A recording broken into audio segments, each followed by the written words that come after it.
Hello students, my name is Ram Mehar Singh and welcome back to our YouTube channel। तो जैसा कि आपको पता है कि हम पिछली वीडियोज में देख चुके हैं कि हमने रिफ्लेक्शन ऑफ लाइट है जो उसके बारे में पढ़ा था। अब नेक्स्ट हम इसी में आगे पढ़ेंगे प्लेन मिरर के बारे में हम पढ़ चुके हैं। अब पढ़ते हैं स्फेरिकल मिरर्स।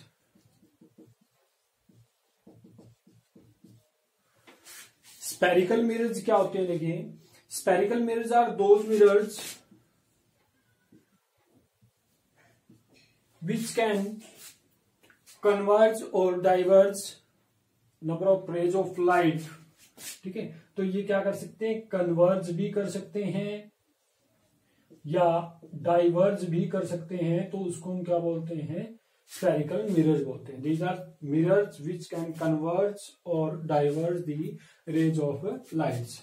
ठीक है, कन्वर्ज का मतलब क्या होता है, क्लोज टुगेदर, क्लोज टुगेदर यानी कि एक साथ किसी पॉइंट पे आना। ठीक है, डाइवर्ज का मतलब क्या होता है कि फैलना। ठीक है, डिस्पर्स होना, हम इसको मतलब फैलना बोल सकते हैं। तो जो आपका स्प्रेड आउट। ठीक है, तो उसको क्या बोलते हैं, आप डाइवर्ज बोलते हैं भी। तो ये जो आपके कन्वर्ज कर सकते हैं या आपके डाइवर्ज कर सकते हैं किसको, रेज ऑफ लाइट्स को, तो उसको हम क्या बोलते हैं, स्फेरिकल मिरर्स बोलते हैं। नेक्स्ट आपके स्फेरिकल मिरर्स के दो टाइप्स होते हैं। फर्स्ट टाइप है जी आपका कनकेव मिरर और सेकंड आपका कन्वेक्स मिरर। कनकेव मिरर्स कौन से होते हैं, कनकेव मिरर्स वो हो सकते हैं जिनका आपका जो रिफ्लेक्टिंग सरफेस है वो क्या होता है, इनवॉल्व होता है, इनवॉल्व। ठीक है, और जो आपके क्या कर सकते हैं, which can converge the light or the rays of light which are coming parallel to it. ठीक है, तो ये आपके किसी एक पॉइंट पर इसको क्या कर सकते हैं, कन्वर्ज कर सकते हैं उन रेज ऑफ लाइट को जो उसके पैरेलल आ रही हैं, या हम इसको क्या बोल सकते हैं, इसलिए इसको क्या बोलते हैं, that's why it is known as a converging mirror. ठीक है, और दूसरी बात क्या है कि इनका जो इनर्ट सरफेस होता है, ठीक है, तो वो क्या होता है, रिफ्लेक्टिंग सरफेस। तो जैसे अगर हम सिंबल की बात करते हैं इसको, या रिप्रेजेंटेशन है, तो आप इस तरह से दिखाओगे कि ये जो आपका क्या है, ये कनकेव मिरर है, बिकॉज इसका जो रिफ्लेक्टिंग सरफेस है वो इनवॉल्व है और जो नॉन रिफ्लेक्टिंग सरफेस है वो आउटवर्ड है। ठीक है, जो पेंटिंग वाला, जो मतलब पॉलिशिंग वाला सरफेस है विद पेंट, तो वो तो आपका क्या है, आउटवर्ड, और जो इनर सरफेस है वो क्या है, रिफ्लेक्टिंग सरफेस है। ठीक है, रिफ्लेक्टिंग सरफेस। तो ये क्या करेगा, जितनी भी आपकी पैरेलल रेज आएंगी इसके, तो उनको सबको एक पॉइंट पर ये क्या करेगा, कन्वर्ज करेगा, फोकस करेगा। ठीक है, तो इसीलिए इसको क्या बोलते हैं, कन्वर्जिंग मिरर भी बोलते हैं। उसके बाद अगर बात करते हैं, तो इसका एग्जांपल की अगर हम बात करते हैं, तो इसमें जो shining part of steel, shining part of steel spoon है, जो steel inward shining part of steel spoon है जो, वो क्या कहलाता है जी, आपका कनकेव मिरर की तरह है, उसको कनकेव मिरर की तरह वो बिहेव करेगा। ठीक है, तो ये आपका क्या होगा, इसका एग्जांपल होगा। उसके बाद बात करते हैं कन्वेक्स मिरर की। तो कन्वेक्स मिरर क्या होता है, convex mirror is a spherical mirror which can diverge or spread out the rays of light coming parallel to it. ठीक है, जो इसके पैरेलल में आते हैं उनको डाइवर्ज करता है या स्प्रेड आउट करता है, तो उसको हम क्या बोलते हैं, कन्वेक्स लेंस बोलते हैं। और इसका जो आउटर सरफेस होता है वो क्या होता है, रिफ्लेक्टिंग होता है। मींस जैसे अगर हम इस तरह से देखें, तो ये इनर सरफेस तो क्या होगा, पॉलिश्ड सरफेस होगा विद पेंट।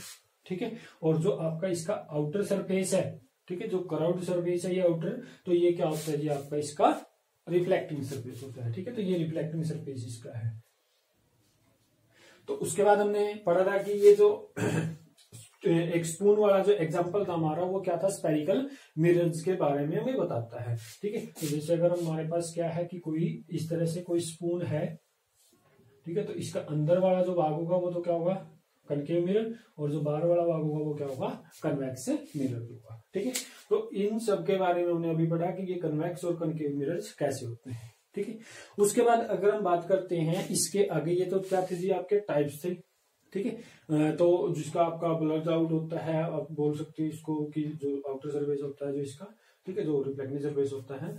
अब उसके बाद हम पढ़ते हैं कि इसके अंदर जो इंपॉर्टेंट टर्म्स आती हैं इन मिरर्स के अंदर, बोथ मिरर्स के लिए आप पढ़ते हैं, लेकिन थोड़ी सी एक दो टर्म अलग आएगी तो वो हम अलग से स्टडी कर लेंगे इसमें। लेकिन हम दोनों के लिए कंबाइन जो प्रॉपर्टी जो आपकी टर्म्स आती हैं स्फेरिकल मिरर्स के अंदर उनको पढ़ते हैं सबसे पहले। तो सबसे पहले तो हमें इनकी पहचान होनी चाहिए कि कौन से मिरर को किस तरह से रिप्रेजेंट किया जाता है। तो जैसे अगर मैं कहूं कि ये आपका मिरर है तो आप बताओगे कि ये कौन सा मिरर है, कनकेव है। और अगर मैं ये कहूं कि ये मिरर है तो आप बताओगे कि ये कौन सा मिरर है, कन्वेक्स है। ठीक है, तो ये कनकेव, उसके बाद ये क्या है, कन्वेक्स। अब मैं बताने जा रहा हूं कि इसमें से कौन कौन सी टर्म्स हैं जो वो इंपॉर्टेंट है, ठीक है, या इंपॉर्टेंट टर्म्स इसमें कौन कौन सी आती है जिनकी डेफिनेशंस हम इसमें करते हैं। तो सबसे पहले देखिए, जो आपका रिफ्लेक्टिंग सरफेस होता है किसी भी मिरर का, चाहे वो आपका स्फेरिकल मिरर, कोई भी स्फेरिकल मिरर है तो, ठीक है, तो इनको कर्व्ड मिरर्स भी बोला जाता है या कर्व्ड सरफेसेस भी बोला जाता है इनके सरफेसेस को, क्योंकि हम पूरा नहीं लेते बल्कि क्या लेते हैं, कुछ कर्व्ड हिस्सा लेते हैं उसका, जो हमारी स्टडी के अंदर आता है। तो अगर हम क्या कहें कि हमारे पास एक कनकेव मिरर है या कन्वेक्स मिरर है, तो इसके जो रिफ्लेक्टिंग सरफेस का जो मिड पॉइंट होता है, mid point of reflecting surface is known as pole, is known as, first term क्या है आपकी, पोल। तो उसको हम क्या बोलते हैं जी, पोल बोलते हैं। It is represented by small letter P, ठीक है, sorry capital letter P. It is represented by capital letter P, ठीक है। तो क्या होता है, the centre point of reflecting surface, reflecting surface का जो सेंटर पॉइंट होता है तो उसको हम क्या बोलते हैं जी, पोल ऑफ द मिरर बोलते हैं, ठीक है। उसके बाद नेक्स्ट आता है जी कि ये जो स्पेरिकल मिरर्स हैं, देखिए ये एक आपका स्फीयर ऑफ ग्लास से बनाए जाते हैं, ठीक है। स्फीयर ऑफ ग्लास से जो आपका कर्व सरफेस है, जो कर्व पार्ट है वो काट लिया जाता है, उसके बाद उस पर पॉलिशिंग की जाती है पेंट के साथ, ठीक है, तो वो आपका रिफ्लेक्टिंग नॉन रिफ्लेक्टिंग सरफेस से बन जाता है। अब बात आती है दूसरा कि आपकी centre of curvature, second term जो आती है इसमें, सेंटर ऑफ कर्वेचर। और सेंटर ऑफ कर्वेचर होता क्या है, देखिए आपको पता है कि ये स्फेरिकल मिरर्स है, तो इसका मतलब क्या है कि ये स्फीयर ऑफ ग्लास से मिलकर क्या होते हैं, बने होते हैं। तो इस स्फीयर ऑफ ग्लास से मिलकर बने होते हैं, तो स्फीयर का जो आपका सेंटर होता है, जिसके अंदर क्या कंटेंट होता है जी, आपका जो मतलब कि जो पार्ट आपका क्या है स्फेरिकल मिरर का है, तो वो जिस स्फीयर से बनाया जाता है, ठीक है, उसके सेंटर को, the centre of a sphere of glass from which या of which curved spherical mirrors or curved concave mirror or convex mirrors are the part, ठीक है। तो आर दी पार्ट, तो इसका मतलब क्या है कि जो आपका ये, जैसे हमने ये ले लिया कनकेव मिरर, तो ये कनकेव मिरर जिस स्फीयर से मिलकर बना है उस स्फीयर के सेंटर को हम क्या बोलते हैं, सेंटर ऑफ कर्वेचर बोलते हैं। इसी तरह से ये भी आपका क्या होगा, एक स्फीयर से मिलकर बनेगा, ठीक है, तो इसके सेंटर को आप क्या बोलोगे, सेंटर ऑफ कर्वेचर, ठीक है। Centre of curvature is represented by letter C, तो सी के द्वारा इसको क्या करते हैं, रिप्रेजेंट करते हैं, अंडरस्टैंड। तो सेंटर ऑफ कर्वेचर क्या है कि एक ऐसा गोला या एक ऐसा कांच का स्फीयर जिसके अंदर से आपका जो ये स्फेरिकल मिरर है वो बनाया गया है, या उसका वो क्या होता है, पार्ट होता है, तो स्फीयर के सेंटर को हम क्या बोलते हैं जी, सेंटर ऑफ कर्वेचर बोलते हैं, ठीक है। इट्स इंपॉर्टेंट, कई बार पूछा जाता है ये पेपरों में। उसके बाद नेक्स्ट आता है जी आपका इसमें principal axis, third point is principal axis. अब देखिए प्रिंसिपल एक्सिस होता क्या है, तो एक ये इमेजिनरी लाइन होती है प्रिंसिपल एक्सिस, जो आपकी क्या करती है, पास आउट करती है थ्रू दी सेंटर, ठीक है, through the centre of curvature. तो सेंटर ऑफ कर्वेचर से पोल के साथ जो आपकी क्या करती है, एक इमेजिनरी लाइन जो इसमें से पास आउट करती है, तो उसको हम क्या बोलते हैं, स्ट्रेट इमेजिनरी लाइन होती है ये, तो उसको हम क्या बोलते हैं, प्रिंसिपल एक्सिस, जैसे हमने यहां पर रिप्रेजेंट की है। इसी तरह से इधर कि जो आपकी क्या करेगी, सेंटर ऑफ कर्वेचर में से पास आउट करेगी, उस स्ट्रेट इमेजिनरी लाइन को हम क्या बोलते हैं, उसकी प्रिंसिपल एक्सिस। तो ये क्या है जी, आपकी प्रिंसिपल एक्सिस है, ठीक है। उसके बाद जो नेक्स्ट कंडीशन आती है इसमें, एक आती है radius of curvature. Radius of curvature. तो एक बार मैं देख लेता हूँ कि याद आया कि नहीं इसमें। ठीक है, तो रेडियस ऑफ कर्वेचर, देखिए रेडियस ऑफ कर्वेचर क्या होता है, जो आपकी रेडियस होती है किसकी, उस स्फीयर की जिसका क्या होता है स्फेरिकल मिरर है, जो वो एक पार्ट होता है। ठीक है, ये कर्व्ड मिरर है जो वो क्या होता है, कर्व सरफेस है जो मिरर का वो क्या होता है, एक पार्ट होता है। ठीक है, तो the radius of sphere of glass of which spherical mirror is A part. ठीक है, तो जिस स्फीयर का आपका क्या होता है स्फेरिकल मिरर एक पार्ट होता है, उस स्फीयर की रेडियस को हम क्या बोलते हैं, रेडियस ऑफ कर्वेचर बोलते हैं। And it is represented by PC distance that is equal to capital R. ठीक है, तो ये पीसी डिस्टेंस के द्वारा रिप्रेजेंट की जाएगी। इसी तरह से इसमें और इसमें बोथ मिरर्स के लिए हम ये डेफिनेशन जो वो कर रहे हैं, टर्म्स कर रहे हैं। ठीक है, तो इसको क्या बोलते हैं, रेडियस ऑफ कर्वेचर बोलते हैं। ठीक है, of the spherical mirrors, radius of curvature of spherical mirrors. Clear है, तो ये आपने अभी तक हमने क्या पढ़ी, चार टर्म्स हैं जो इसमें इंक्लूड होती हैं, वो टर्म्स हमने पढ़ी है। उसके बाद नेक्स्ट टर्म आती है जी आपकी, इसके अंदर ये रेडियस ऑफ कर्वेचर पढ़ा था, प्रिंसिपल फोकस। ठीक है, तो ये फिफ्थ टर्म है हमारी प्रिंसिपल फोकस। अब देखिए प्रिंसिपल फोकस होता क्या है, द पैरेलल रेज, या आप बोल सकते हैं कि the rays of light which are coming parallel to the principal axis, then after reflection from the surface of mirror they converge at a point, or they seems to be converge at a point, तो that point is known as a principal focus। अब देखिए दोनों के लिए अलग अलग definition है, थोड़ा सा डिफरेंस है। ठीक है, क्योंकि देखिए क्या है कि जो प्रिंसिपल एक्सिस आपका कनकेव मिरर के लिए पहले करवा देते हैं, तो कनकेव मिरर के लिए प्रिंसिपल फोकस क्या होगा, the rays of light coming parallel to the principal axis and along the principal axis, ठीक है, after reflection they will meet at a point, or they will converge at a point। ठीक है, they will meet at a point or they will converge at a point, that point is known as principal focus. ठीक है, तो उसको क्या बोलते हैं, principal focus बोलते हैं। इसका कनकेव मिरर का, पहले मैं कनकेव मिरर की बात कर रहा हूं, उसके बाद कन्वेक्स मिरर का करते हैं। अब क्या होगा, the rays coming parallel to the principal axis, ठीक है, which falls on a spherical surface, then they diverge in such a way that they seems to be meeting at a point। तो जो आपकी क्या है कि जो पैरेलल रेज आती हैं, ठीक है, रिफ्लेक्शन के बाद डाइवर्ज हो जाती हैं, अब हमें पता है ये कहीं नहीं मिलेंगी, तो इसलिए क्या होगा, ये हमें सीम्स टू बी, हमें प्रतीत होगा कि वो क्या हो रही है, किसी एक पॉइंट पर रिफ्लेक्शन के बाद मिल रही हैं, यानी कि मिलती हुई प्रतीत हो रही हैं। तो that's why this point is also known as principal focus of convex mirror. तो इन दोनों टर्म्स में थोड़ा सा डिफरेंस है।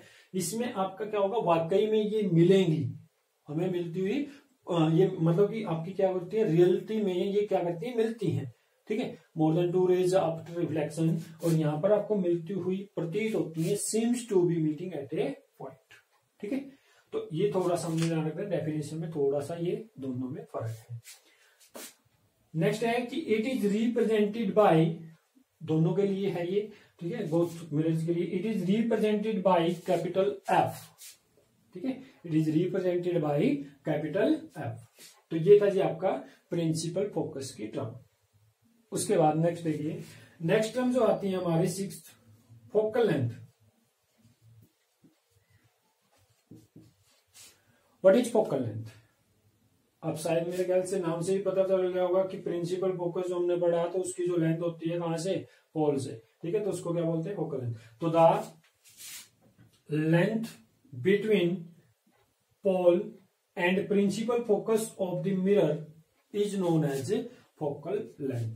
देखिए, जो लेंथ होती है किसकी, पोल की, कहां से, प्रिंसिपल फोकस से, इसी तरह यहां पर, ठीक है, तो वो क्या होगी जी, आपकी फोकल लेंथ होगी, ठीक है। And it is represented by small F, जैसे हमने इसको रिप्रेजेंट किया था एफ से, कैपिटल एफ से, तो इसको क्या करते हैं, स्मॉल एफ से रिप्रेजेंट करते हैं, ठीक है। तो that is known as focal length which is equal to P F, which is equal to P F distance. तो P F distance is equal to F होगा, यानी कि इसको क्या बोलेंगे, इसकी फोकल लेंथ बोलेंगे, ठीक है।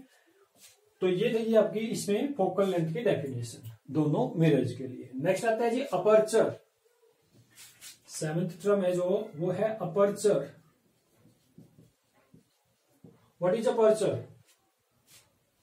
अपर्चर क्या होती है, देखिए जो आपके स्फेरिकल मिरर्स होते हैं उनका जो कर्व्ड सरफेस है, जो उनका कर्व्ड सरफेस है, उस कर्व्ड सरफेस का जो डायामीटर होता है, तो diameter of the curved surface of spherical mirrors, diameter of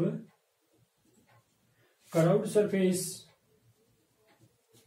of spherical mirrors both concave and convex, or both concave and convex is known as aperture, is known as aperture, ठीक है। तो M N के द्वारा हम इसको represent कर सकते हैं, या एम एम डैश ले सकते हैं, या एम एन, अपनी मर्जी है, जो कुछ भी माने, ठीक है। तो एम एन यहां पर क्या है जी, अपर्चर है। तो ये क्या होगा, जो हमारा ये रिफ्लेक्टिंग सरफेस है, ठीक है, जो इसका डायमीटर होगा उसको हम क्या बोलते हैं, अपर्चर बोलते हैं, ठीक है। Diameter of the reflecting surface for both concave and convex mirror is known as aperture, उसको हम क्या बोलते हैं, अपर्चर बोलते हैं जी, ठीक है। तो ये कुछ आपकी 6-7 टर्म्स थी जो हमने इसमें ध्यान रखनी है, ठीक है। हमने इसमें ये टर्म्स जो डिफाइन करनी है, इन टर्म्स से रिलेटेड आपको डेफिनेशन है, जो क्वेश्चन है, जो डेफिनेशन से रिलेटेड जो क्वेश्चन है वो आपके क्वेश्चन पेपर में पूछे जा सकती है, ठीक है। तो इंपॉर्टेंट है, तो अच्छी तरह से ध्यान रखना है। अगर आपको ये चीज सभी चीजें पता लग गई तो ये आगे जो नेक्स्ट आने वाले टॉपिक्स हैं उनके अंदर भी काफी हेल्पफुल होगी, ओके। तो यहाँ से उम्मीद है कि आपको ये सब समझ में आ गया होगा जितना अभी करवाया है। तो छोटा सा टॉपिक और लेते हैं आगे, इसी से रिलेटेड है, आप उसको 8th पॉइंट मान सकते हो उसका, ठीक है। तो कि what is the relation between focal length and radius of curvature, relation between focal length F, small F and capital R, capital R और स्मॉल एफ में क्या रिलेशन है। देखिए अभी आपको जैसे नजर भी आ रहा होगा कि यहां से जो एफ पॉइंट है ना, वो पी और सी का क्या है, मिड पॉइंट होता है जी, ठीक है। यहां भी ऐसे ही पी और सी का मिड पॉइंट क्या है, एफ पॉइंट है, ठीक है। दोनों केसेस में ऐसा ही होगा, पी और एफ, जो पी और सी का मिड पॉइंट है वो क्या है, एफ, यानी कि प्रिंसिपल फोकस पॉइंट, ठीक है। तो अगर हम इसका मतलब क्या हुआ कि यहां से P F is equal to क्या होगा जी, आपका सी एफ होगा दोनों केसेस में, ठीक है। तो P F is equal to क्या हो गया, सी एफ। और अगर आपका एफ इसका क्या है, मिड पॉइंट है, तो इसका मतलब क्या हुआ, पीसी को हम क्या लिख सकते हैं, पीसी को 2 भागों में डिवाइड कर रहे हैं, तो इसका मतलब हम क्या लिख सकते हैं, पीसी इज इक्वल टू क्या होगा, पीसी पी एफ प्लस में सी एफ होगा, ठीक है। अब हमें सी एफ का तो पता नहीं है क्या होता है, तो हमें पता है किसका, पी एफ का, क्योंकि हमने मेजर की हुई है ये, तो ये क्या होती है, फोकल लेंथ होती है। तो इसलिए आप इस सी एफ की जगह भी क्या रख देंगे, पी एफ रख देंगे। तो PC is equal to P F plus P F, that is equal to 2p F, ठीक है। तो पीसी को क्या लगते हैं, पीसी को हमने एक डिस्टेंस माना था, जो क्या होती है, distance between P and C is known as R, that is radius of curvature, ठीक है, is equal to P F, P और एफ के बीच की जो डिस्टेंस है उसको हमने क्या माना था, focal length, that is F. तो ये क्या हो जाएगा, are is equal to 2f। तो ये आपका क्या आ गया, दोनों के बीच में रिलेशन आ गया, ठीक है। तो रिलेशन बिटवीन एफ और आर में क्या होगा कि आर इज इक्वल टू क्या होता है, 2f, यानी कि radius of curvature must be twice of focal length of spherical mirrors, ठीक है।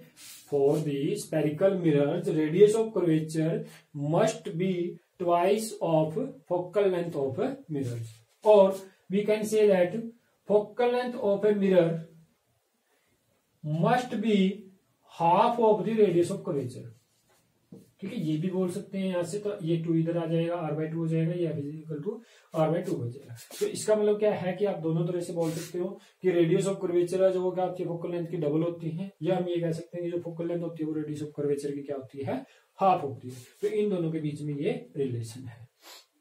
अब जैसे किसी भी मिरर के लिए आपको दे दिया कि रेडियस ऑफ कर्वेचर है जो वो कितनी है, सिंपली अगर हम माने तो रेडियस ऑफ कर्वेचर कितनी दे दी आपको, 20 सेंटीमीटर दे दी, तो यहाँ से आप फोकल लेंथ अपने आप निकाल दोगे तो फोकल लेंथ कितनी हो जाएगी, 10 सेंटीमीटर हो जाएगी। मैं सिर्फ स्पेरिकल मिरर्स की कॉमनली बात कर रहा हूँ, न कि कोई एक पर्टिकुलर मिरर की। ठीक है, तो ये कॉमन है। तो ये था जी आपका स्पेरिकल मिरर्स। ठीक है, और terms related to spherical mirrors. ठीक है, तो अब ये टर्म्स हमने पढ़ ली हैं, ये पढ़ लिया हमने कि क्या क्या टाइप्स होते हैं, कौन कौन सी टर्म्स आती हैं, क्या क्या इनके बीच में रिलेशन होता है आपस में। ठीक है, तो अब नेक्स्ट जो हम करेंगे, नेक्स्ट वीडियो में जो हम करेंगे, ठीक है, नेक्स्ट लेक्चर में, तो वो हम करते हैं कि जो इमेज फॉर्मेशन होती है स्पेरिकल मिरर्स के द्वारा, जो इमेज फॉर्मेशन होती है, तो वो इमेज फॉर्मेशन कैसे होगी, कौन कौन से उसके लिए रूल्स होंगे जो हमने फॉलो करना पड़ेंगे। ठीक है, और कौन कौन सी चीजें अजम्पशन होंगे उसमें, यानी कि रूल्स के अंदर ही आ जाती है वो, और कैसे आप इसको ड्रा करते हैं, तो रेड बाय दी रे डायग्राम हम उनको स्टडी करते हैं नेक्स्ट। ठीक है, तो अगले वीडियो में आपको ये काम करवाया जाएगा, तो तब तक आप इसको अच्छे तरीके से करिए। ठीक है, समझ के करिए। अगर एक बार समझ में आ गई तो उसके बाद आप ताउमर नहीं बोलोगे उसको। ठीक है, तो और बाकी अगले वीडियोज को अपकमिंग नोटिफिकेशन के लिए आप अपने चैनल को सब्सक्राइब कीजिए। ठीक है, और साथ में आप लाइक, कमेंट और जो शेयर है उसको जरूर कीजिए, क्योंकि ताकि ज्यादा से ज्यादा लोगों तक ये, बच्चों तक ये पहुंचे, तो उससे उनकी कुछ हेल्प हो जाए। ठीक है, तो हम बिल्कुल सिंपल तरीके से इसको करवा रहे हैं। ठीक है, कुछ थोड़े थोड़े टॉपिक आपके उठा रहे हैं डेली। ठीक है, या वीडियो दर वीडियो, तो इसलिए आपको थोड़ा सा ये हमारी हेल्प भी करनी होगी कि आप इसको लाइक करें, शेयर करें। ठीक है, और इसको आपका सब्सक्राइब करो अपने चैनल को। ठीक है, तब के लिए thank you, all the best, good luck.